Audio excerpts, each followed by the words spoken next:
Hi viewers, welcome to Educational Concepts. This is Radha Madhav, your General Knowledge and General Awareness faculty. The much awaited notification of Staff Selection Commission for GD Constables. GD stands for General Duty. Okay, Recruitment 2021 has been released very recently, that is on 17th July 2021.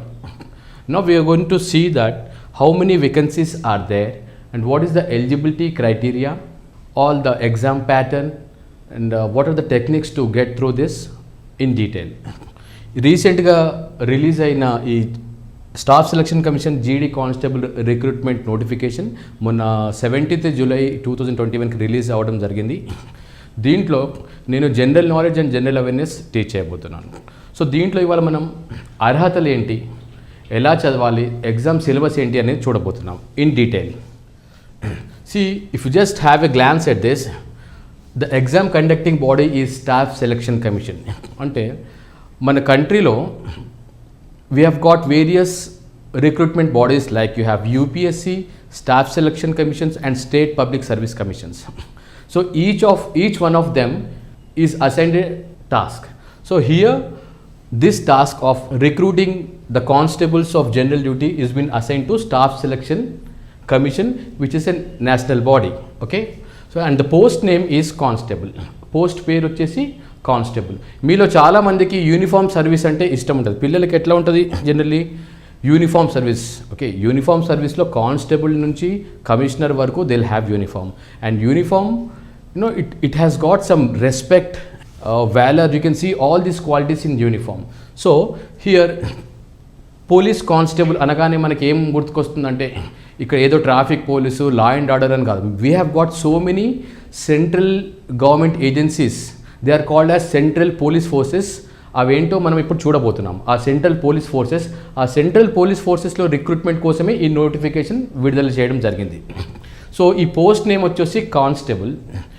దీంట్లో ఈ 25,271 అంటే 25,271 పోస్టులు release చేశారు. ఇందులో 22,424 వచ్చేసి males కోసం and females కోసం వచ్చేసి 2,847 పోస్టులు అలొకేట్ చేయడం జరిగింది. And their pay level is like this. The basic starts from 21,700 to 69,100. See, before entering into any job, you should read the notification thoroughly, which you can find in the website staffselectioncommission.nic.in. So నేను deal చేసే subject వచ్చేసి general knowledge and general awareness. మీకు చిన్న మచ్చు తొరక ఒకటి చెప్తాను. What is the difference between general knowledge and general awareness? Suppose general knowledge అంటే they are just readymade facts. So who is the president of India, who is the like your recent RBI chief, whatever. These are just facts. Whereas coming to general awareness, ఇప్పుడు ఈ స్లైడ్లోనే మీకు ఇక్కడ ఏం కనిపిస్తుంది? Official website ఏంటి దీనికి? staffselectioncommission.nic.in. దీంట్లో ఈ ఎన్ఐసి అనేది ఏంటిది ఎప్పుడైనా మీరు ఆలోచించారా? అంటే జనరల్ అవేర్నెస్ అంటే మన చుట్టుపక్కల జరిగేవి కానీ ఏదైనా అబ్జర్వ్ చేసినప్పుడు దాంట్లో తెలుసుకోవాల్సినవి ఉంటాయి, చాలా కామన్ థింగ్స్ అన్నట్టు. ఇప్పుడు ఎన్ఐసి అంటే నేషనల్ ఇన్ఫర్మేటిక్స్ సెంటర్, ఇది గవర్నమెంట్ డొమైన్ అన్నట్టు. సో వాళ్ళు మాత్రం ఇది వాడతారు, మనం ప్రైవేట్ ఆర్గనైజేషన్స్ వాడలేం. సో జనరల్ అవేర్నెస్లో ఇలాంటివి ఉంటాయి అన్నట్టు. అంటే ప్రతి చిన్న వస్తువు కానీ ప్రతి ఒక్క చిన్న విషయాన్ని మన చుట్టుపక్కల జరిగే వాటిని మంచిగా అవగాహన చేసుకోవాలి మనం. That is what they are going to test in your exams. And basically, if you see this job category, though it is mentioned defense, actually it's a central police forces. And you have to apply through the online application mode, okay? And offline has gone now because to conduct at the national level, it requires lot of efforts, energies and people's masses to recruit this many people. So everything is going online in order to save the time and increase the efficiency and speed up the process. అంటే అన్ని ఫటాఫట్ అంటే చాలా ఫాస్ట్గా జరిగిపోవాలి అని అంటే మాత్రం మనం ఆన్లైన్ మోడ్లో వెళ్ళాల్సి వస్తుంది. అందుకనే ఈ ఎగ్జామ్ కూడా ఆన్లైన్ మోడ్లో జరుగుతుంది. ఈవెన్ అప్లికేషన్ నుంచి రిజల్ట్స్ వరకు ఎగ్జామ్తో పాటు అన్నీ ఆన్లైనే. ఓన్లీ ఫిజికల్ ఎఫిషియన్సీ టెస్ట్ లాంటివి మాత్రం they will be conducted physically. Exam mode వచ్చేసి it is conducted online and exam type it is a national level exam. Okay, it is conducted at the national level. It is not a regional level. Okay. And job declaration across India అంటే ఎక్కడున్న వాళ్ళు అక్కడి నుంచే దీనికి conduct కావచ్చు, కొన్ని centres ఉంటాయి అన్నట్టు. సో అప్లికేషన్ ప్రాసెస్ వచ్చేసి 17th July 2021 నుంచి 31st August 2021 లోపల మనం ఆన్లైన్లో అప్లై చేసుకోవాల్సిన అవసరం ఉంటుంది. Okay. And now coming to the main part, the eligibility part. See whenever you are going for any notification or any exam preparations, 3 major things you have to look after. Okay. First, the eligibility, that is the age criteria, and the second one is the educational qualification. Okay. And the third one is our preparation. These two are basically, you have to see that మనము దీనికి అర్హులమా కాదా. First నేను ఒక police service చేయాలంటే నాకు ఇంత height ఉండాలి, ఇంత ఫిజికల్లీ ఫిట్ ఉండాలి, కొన్ని బేసిక్ థింగ్స్ ఉంటాయి. అదే if you are going for some other exam like any clerks and they will see numerical efficiency, but here along with your regular exam you are going to have pass through this physical test also. Okay, because it is a force. When we are telling we are recruiting for a force ante you are going for a police department, all these are uniform forces, require some physical fitness as well. Okay, so here educational qualification vachi basic 10th from any board across the India recognized by the government of the respective state. You have to pass that, and there is no like it's no, if you just pass 10th class that is enough. It's not meeku 60% రావాలి 70% రావాలని కాదు. If you are pass 10th, that is also called matriculation. At some places it is called matriculation, and some places they call SSLC, SSC, whatever may be the name, that is this 10th class matriculation level. And the age criteria is from 18 to 23 years. Okay, that they will reckon this age as on 1st August 2021. Okay, August నెల 1st August నాటికి మీ age కనుక 18 ఏళ్ల నుంచి 23 సంవత్సరాల మధ్యలో ఉంటే then only you are eligible. But there are certain reservations that we are going to discuss later. But this is the basic criteria for general for whoever are going to apply for this exam. ఎవరైనా ఈ exam apply చేయడానికి పోయే ముందు first వాళ్ళ అర్హతలు తెలుసుకోవాలి. నేను ఈ ఏజ్ బ్రాకెట్లో ఉన్నానా లేదా, ఒకవేళ నేను ఫలానా కేటగిరీ, నేను ఒకవేళ ఓబీసీ కేటగిరీ అంటే you will have up to 26 years, 18 to 26. ఒకవేళ నేను ఎస్సీ ఆర్ ఎస్టీ ఉంటే 28 years. అలా కొంచెం రిలాక్సేషన్స్ ఉండటం జరుగుతుంది according to your reservation category. So if you see the basic things like age limit and educational qualifications, age criteria is 18 to 23 years. 18 ఏళ్ళ నుంచి 23 సంవత్సరాలు జనరల్ కేటగిరీకి. ఎడ్యుకేషనల్ క్వాలిఫికేషన్ వచ్చి 10th పాస్. మీరు ఎప్పుడైనా సరే ఏ ఎగ్జామ్ అయినా ప్రిపేర్ అయ్యే ముందు ఫస్ట్ నోటిఫికేషన్ అనేది మొత్తం చదవాలి థరోగా, అప్పుడే మీకు అర్థమవుతుంది. You need not depend on any one. First you try to understand what are the basic things. ఒక నోటిఫికేషన్ విడుదల చేసినంటే ఫస్ట్ నుంచి లాస్ట్ వరకు పెన్సిల్ తీసుకొని అండర్లైన్ చేసుకుంటూ చదవటం నేర్చుకోవాలి. దాంట్లో ఇంపార్టెంట్వి అండర్లైన్ చేసుకుంటూ డేట్స్ లాంటివి ఎలిజిబిలిటీ చేసుకుంటూ అలా చదివితే మనకు కొంచెం అవగాహన వస్తుంది. Then we start preparation. ఏదో జస్ట్ లైక్ దట్ అన్నట్టు కాకుండా ఏదో ఆ సైట్లో ఇది చూపించింది, దీంట్లో చూపించింది, వాడు చెప్పిండు అని కాకుండా మనం ఫస్ట్ గవర్నమెంట్ రిలీజ్ చేసిన నోటిఫికేషన్ చదవాలి. ఈ conducting body staff selection commission ఏదైతే నోటిఫికేషన్ రిలీజ్ చేసిందో you have to go through that, then only you go for the secondary resources. Okay, if you just look at the places where you are going to be recruited, అంటే దీంట్లో మీరు కనుక select అయితే, ఒకవేళ దీంట్లో select అయితే మీకు ఉద్యోగం ఎక్కడ వస్తుంది? అందరం మనం అంటున్నాం SSC GD constable, SSC GD constable అంటే జనరల్గా తెలియని కొంచెం పిల్లలకి ఏముంటుంది, జస్ట్ 10th class పాస్ అయ్యి వాళ్ళకి అసలు కానిస్టేబుల్ అంటే ఓన్లీ పోలీస్ డిపార్ట్మెంట్లో ఏదో నాకు ఇక్కడ ట్రాఫిక్ పోలీస్ ఇస్తారో మా లోకల్ పోలీస్ స్టేషన్లు ఇస్తారో అనుకుంటారు. First of all it is a national level exam. అంటే you can be posted anywhere in India. You can't say I belong to this place, I should be posted here only. మా ఊరు ఇక్కడే, మా ఊరు పక్కన పోలీస్ స్టేషన్లో నాకు ఉద్యోగం వస్తుందా అని అనుకోవడానికి లేదు. దీంట్లో ఏంటంటే చూడండి, forces for recruitment of constable general duty.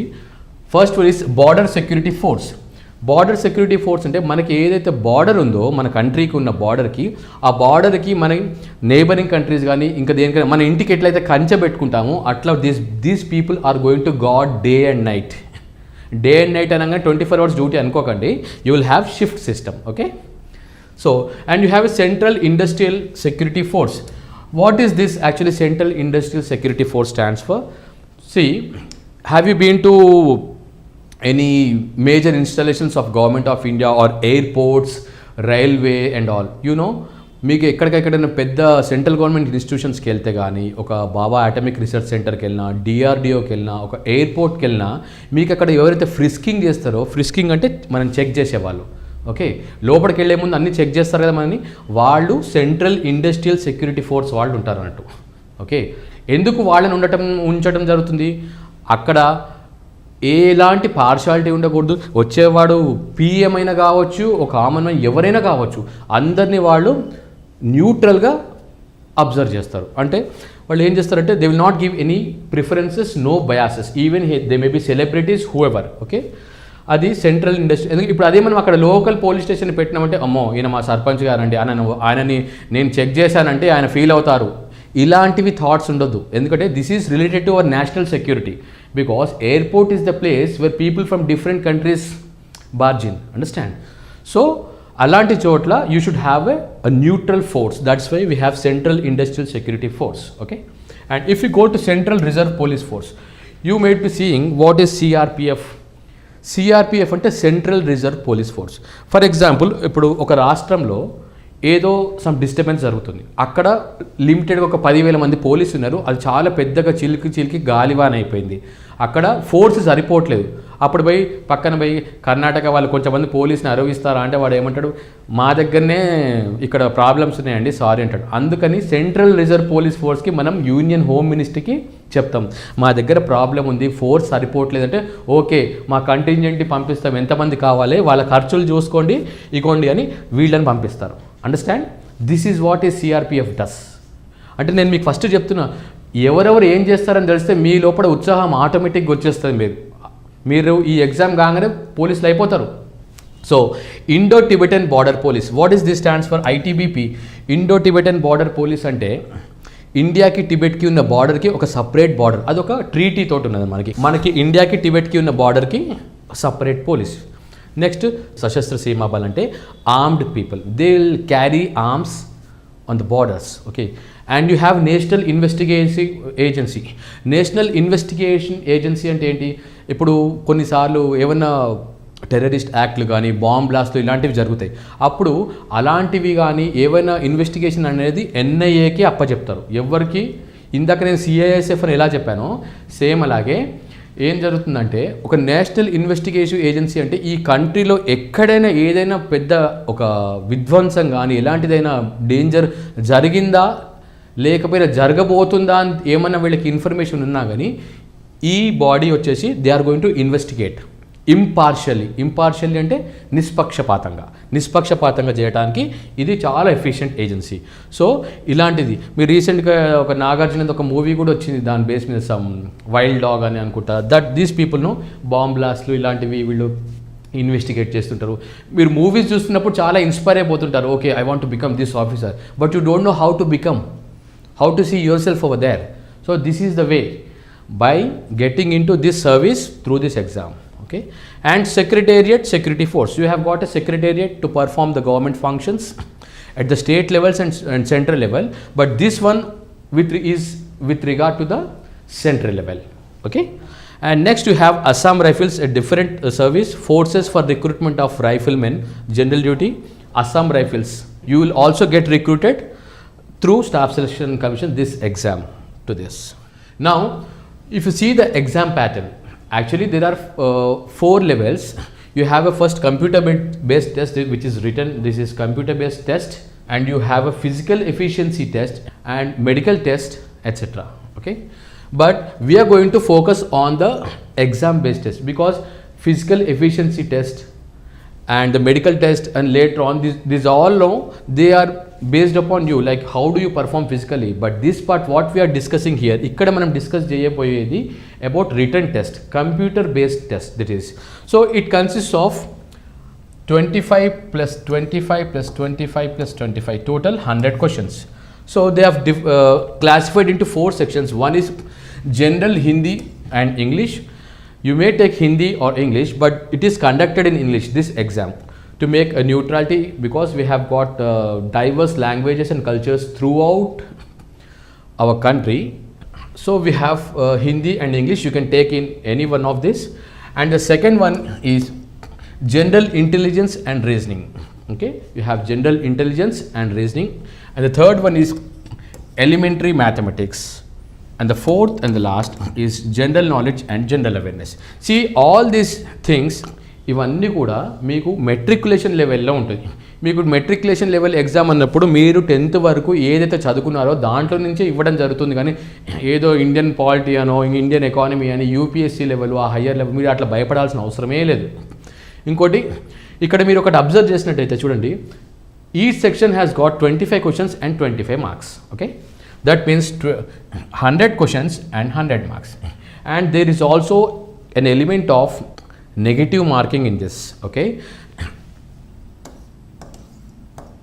0.25 ఒక రాంగ్ అటెంప్ట్కి మీకు 0.25 మార్క్స్ కట్ అవుతుంది. మీరు ఒకవేళ ఒక క్వశ్చన్ జనరల్గా ఇప్పుడు 100 క్వశ్చన్స్కి 100 మార్క్స్ అంటే మీకు దాని అర్థం ఏంటి, ఒక క్వశ్చన్కి 1 మార్క్. ఓకే, కానీ మీకు ఇచ్చిన టైం ఎంత, టైం లిమిట్ వచ్చి 90 minutes, which is nothing but 1.5 hour. 1.5 hour మాత్రమే ఉన్నది. అంటే మీకు సరిగ్గా చూస్తే ఎంత 1.5 hour 90 minutesలో 100 క్వశ్చన్స్ చేయాలంటే లెస్ దెన్ 1 minute మీరు ఒక క్వశ్చన్ ఆన్సర్ చేయగలాలి. ఇది చూసి మీరు బెంబేలెత్తిపోదు, అమ్మ మేము చేయగలుగుతామా లేదా అని. అయితే దీంట్లో కొన్ని స్ట్రాటజీస్ ఉంటాయి.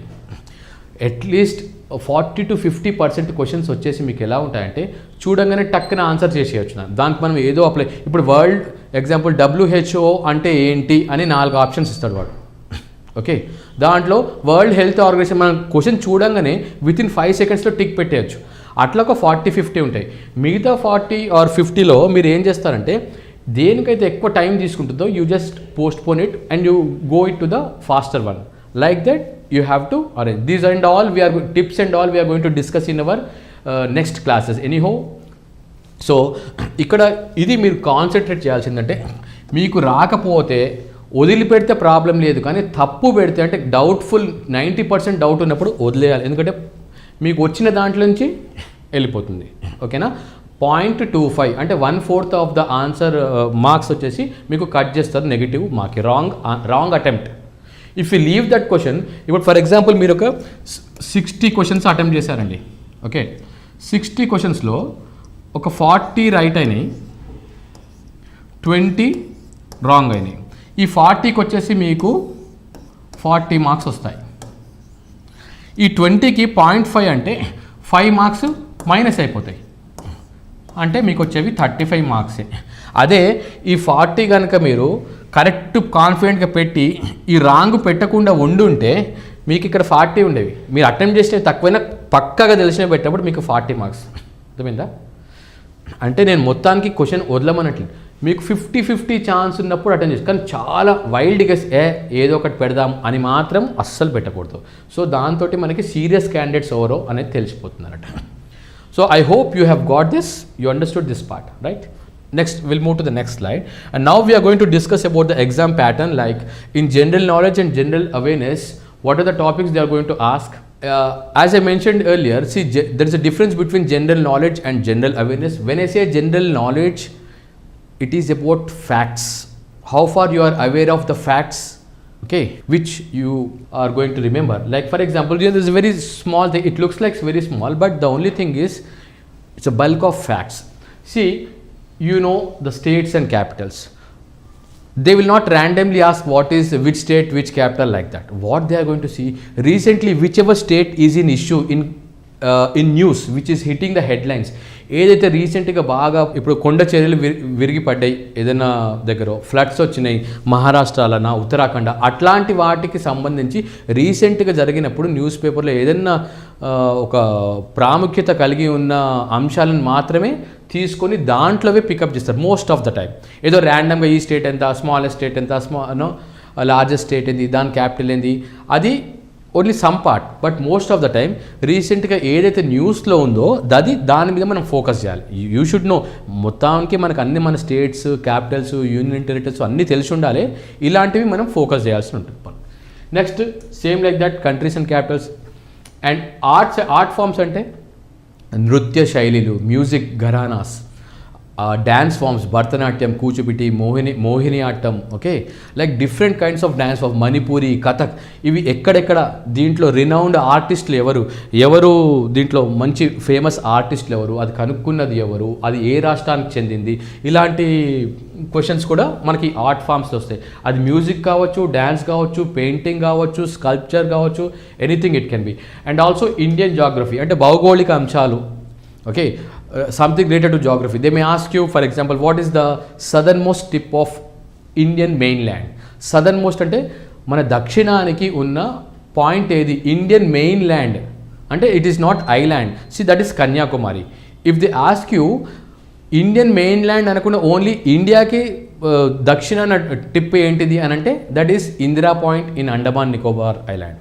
Okay, there is a difference, such small things. And they may ask you tropic of Cancer that is passing through which states and all these kind of questions.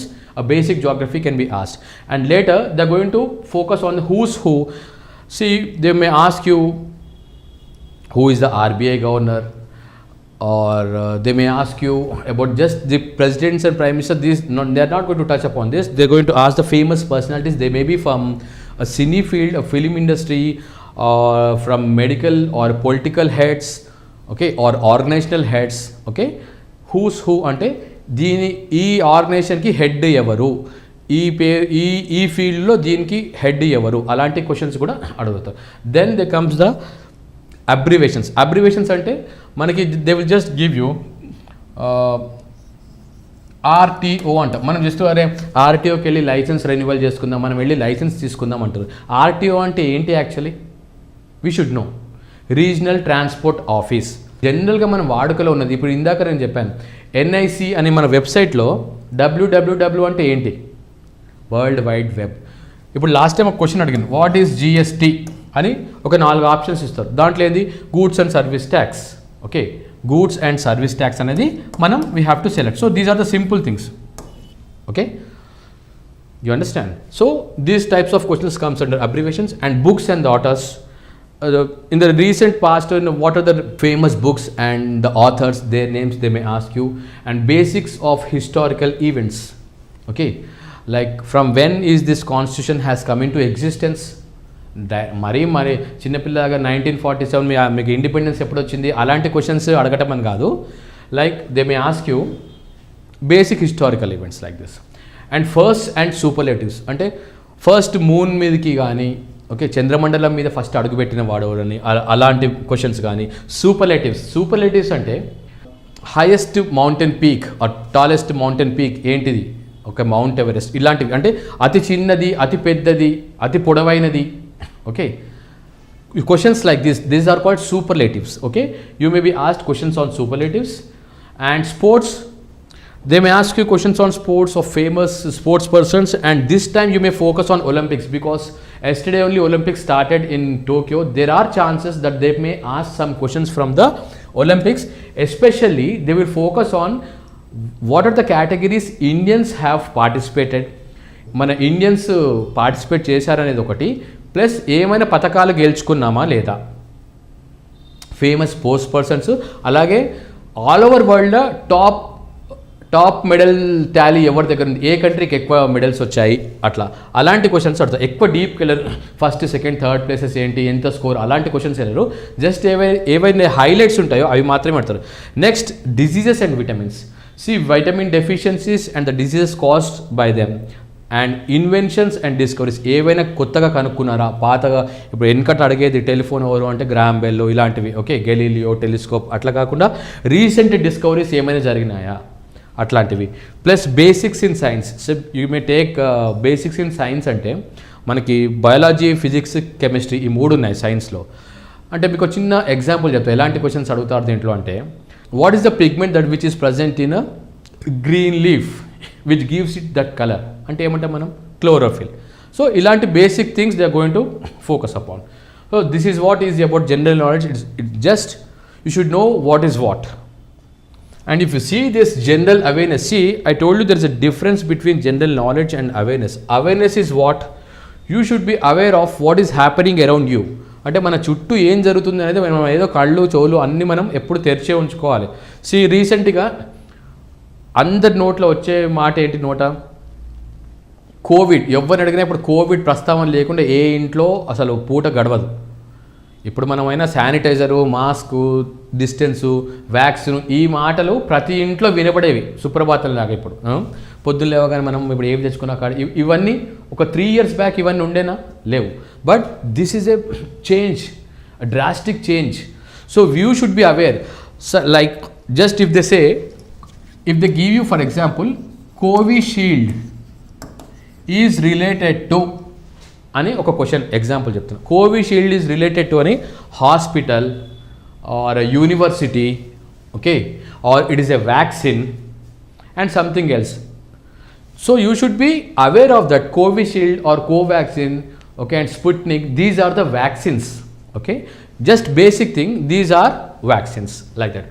And changes in politics means recently elections are held in which state and what is the political party is in power, okay, and there are disasters. They are going to ask you upon disasters. Recently there was a mudslide at which place, and 2 years back there was a mudslide in Kerala, and there was a floods in Uttarakhand and landslides in Uttarakhand, Himachal Pradesh, okay, and floods, frequent floods in Maharashtra. So these are the things you are going to focus upon. ఇప్పుడు నిన్న మొన్న ఏం జరిగింది, చైనాలో yellow fever పొంగి పెద్దగా floods వచ్చినాయి. That may be a question. So what is happening around with regard to disasters? Disasters అనగానే భూకంపం కావచ్చు, సునామీ కావచ్చు, ఫ్లడ్స్, వరదలు కావచ్చు, తుఫాను, ఏదైనా కావచ్చు. వీటికి సంబంధించి గత 1-2 సంవత్సరాలలో ఏమేమి మేజర్ థింగ్స్ జరిగినాయి, ఎక్కడ ప్రాణ నష్టం బాగా జరిగింది, ఇలాంటి వాటి మీద మనం ఫోకస్ చేయాల్సి ఉంటుంది. Okay.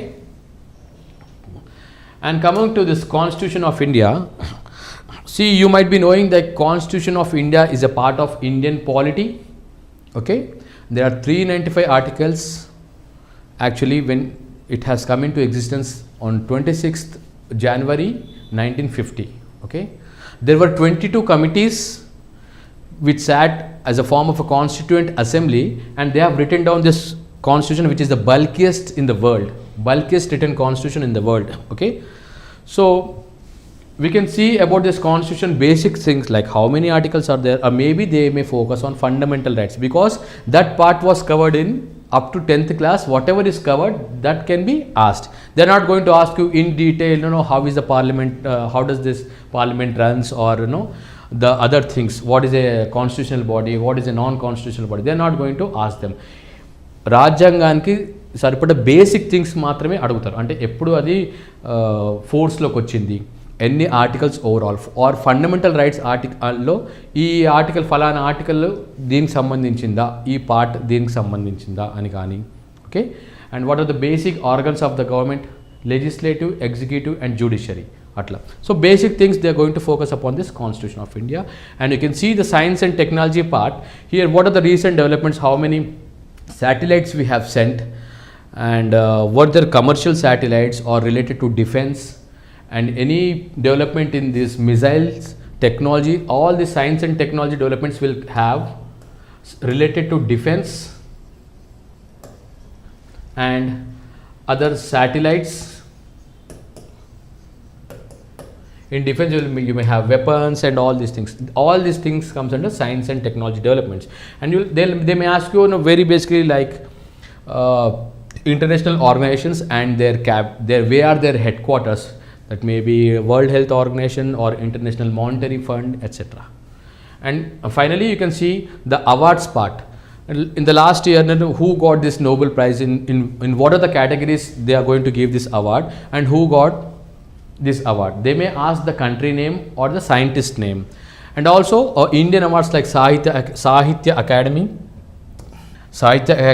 and Sangeet Natak Academy, all these things, they are going to ask this kind of questions. Okay, thank you.